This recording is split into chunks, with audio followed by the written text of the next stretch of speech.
This is it. We are here. Where I'm standing in is the area where Linfield was formed. Behind there was a mill. And this here sort of thing, mural on the wall, is an important piece of Linfield history. It says, "From weavers to winners," and that's where the story begins. But it's going to begin in my car because it's raining and I'm not standing outside to tell the story.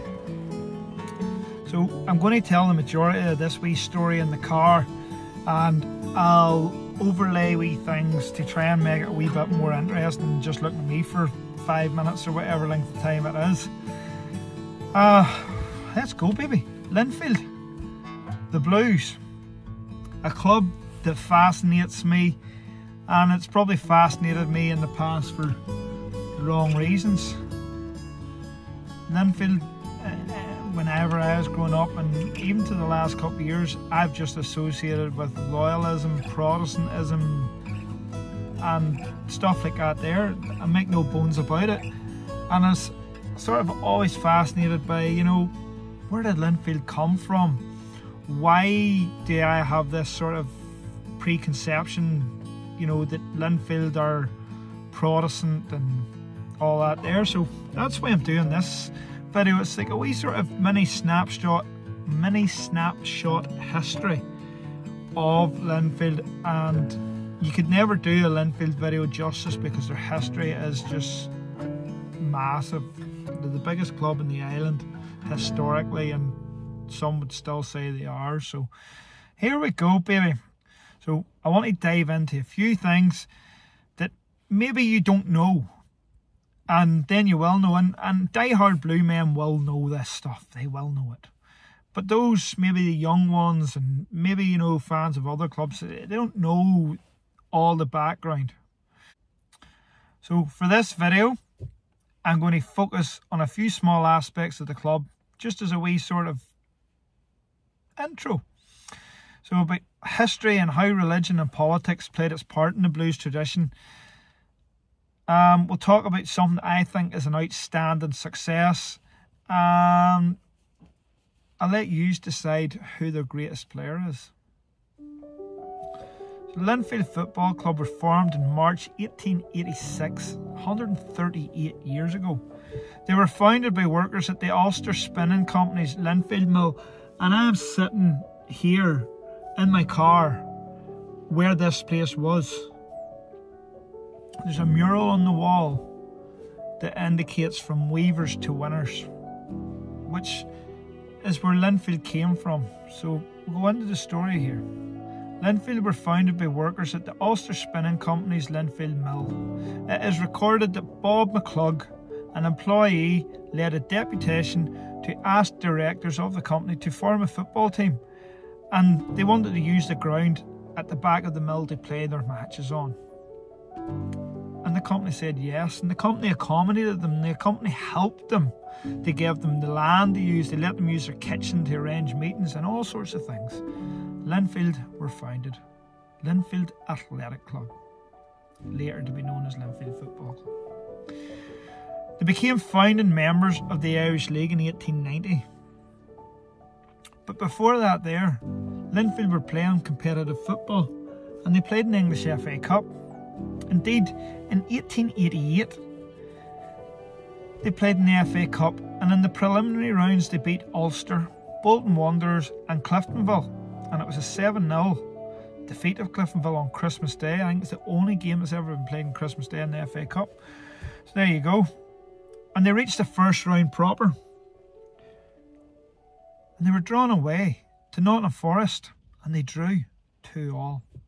Now back then, an FA Cup game as a draw, it goes to a replay. I think they're changing that rule from next season, but it just shows that rule was there. So Nottingham Forest had to travel over to Ireland, as it was then, because this was before partition. So they came back, and the game was played, and Linfield defeated Nottingham Forest 3-1. That was a massive upset. There was a large crowd at the Ulster Cricket Ground in Ballynafay. They thought their team had won. They went out celebrating. Linfield had got to the second round of the FA Cup. What a story. But, and there's always a but, a few days later, the news broke that the replay was actually a friendly, and Linfield had conceded the tie prior to the match as they had fielded an ineligible player in the first game. What made it even more crazy was that the two clubs had agreed before the second match not to tell the players nor the public that the match was a friendly. It is said that even if Linfield had got through, they wouldn't have been able to play the next round because of the travel costs, and there was no income to subsidise the trip. I find that astounding. Anyway, the Irish League began in 1890, and as became the norm, Linfield won the first Irish League. Throughout Linfield's early years, they struggled to find a permanent home. Their first home was the Meadow at the Mill, which is where I am now. They moved to Ulsterville. However, their stay there only lasted 5 years as the landlord wanted to build houses.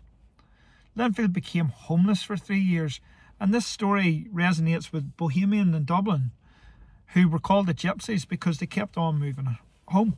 Anyway, they became homeless for 3 years and played all their matches away. They moved to Myrtlefield for their next flit before Windsor Park was purchased in 1904, and Linfield's first game at their new ground, Windsor Park, was in 1905. The area I am in is known as Sandy Row. This particular street isn't Sandy Row, but Sandy Row is here, and Linfield Street or Linfield Road's here, and all the places, they're adorned by loyalist signage, loyalist murals, flags, red, white and blue everywhere. This area is a Protestant area. So Linfield were formed in what is a Protestant area. Okay, so let's go. Something that intrigues me is where religion plays its part in the history of the blues. I'll be honest here. I've been researching this, and I can't find anything online that says in black and white, Linfield are a Protestant club, and Catholics are not welcome. And that was a narrative that I grew up with, and it was the narrative that most people have grown up with around the country. So when Linfield were formed, they were formed in Ireland. Partition wasn't a thing. The north of the island, historically from the plantation of Ulster, was majority Protestant. Linfield were formed out of Sandy Row, which is traditionally a Protestant area. So I sort of asked myself, was Linfield formed to be Protestant? Or did it just happen because the factory that it was founded out of was in this area? So anyway, I've kept researching, and further research has backed up this assumption. So this is where it gets interesting. The Home Rule crisis brought politics and religion to the fore, and this spilled over into football in a big way in 1912. Belfast Celtic met Linfield at Celtic Park, which is only a stone's throw from here. The two clubs are so close together, and obviously Belfast Celtic don't exist anymore, which is another video. But the rivalry between them was bitter, and it was hatred. And it was bitter and hatred not because of football, because of religion. Belfast Celtic met Linfield in the weeks leading up to the signing of the Ulster Covenant in 1912. And the match got abandoned due to violence in the terraces. Many people suffered serious injuries. I think a policeman lost his eye, fractured skulls and everything. And I listened to a podcast this morning, and it indicated that the violence was started by the Belfast Celtic supporters. Take from that what you want. I'm not saying either way. I've only heard a podcast. There you go.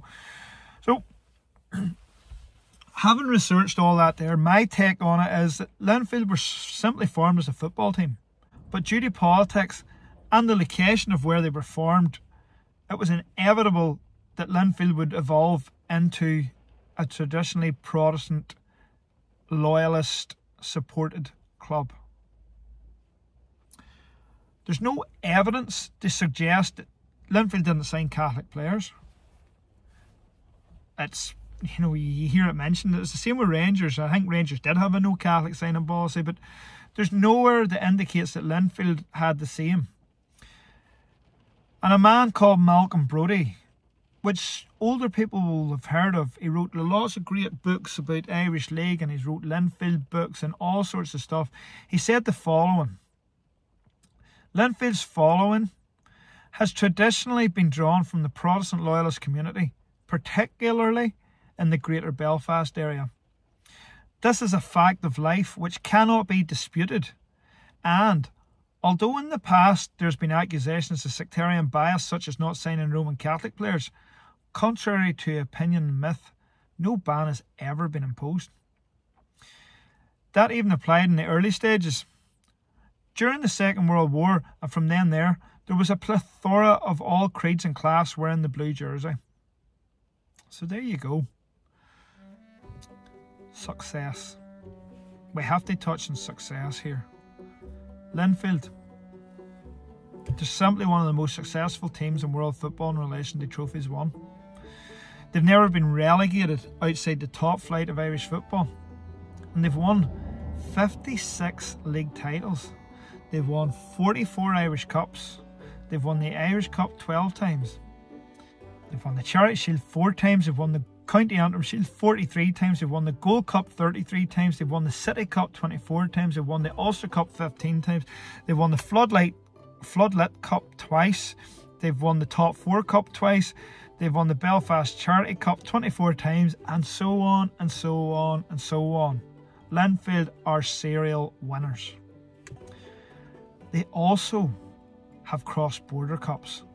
They have won the North-South Cup, the Blacksnake Cup, the Tyler Cup and Setanta Cup.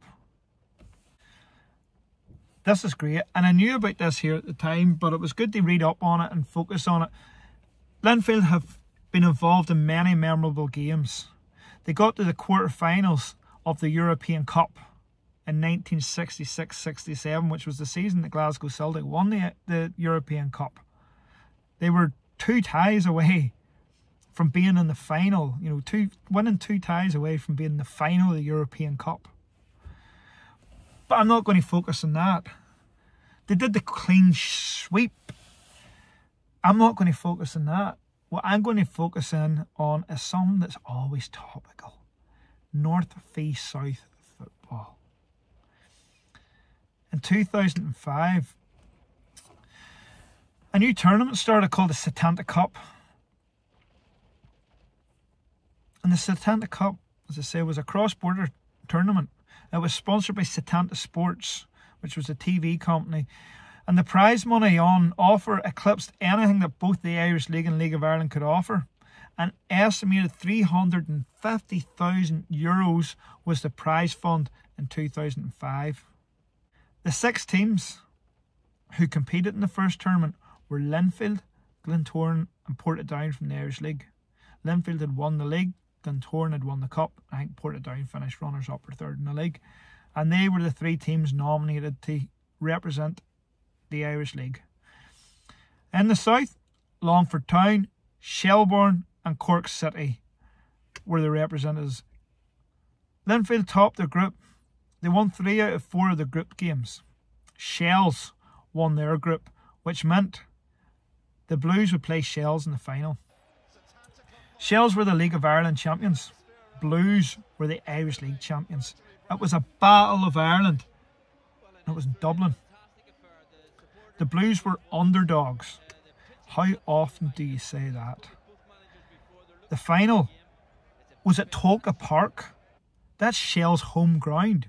Linfield were going into the Lions' Den.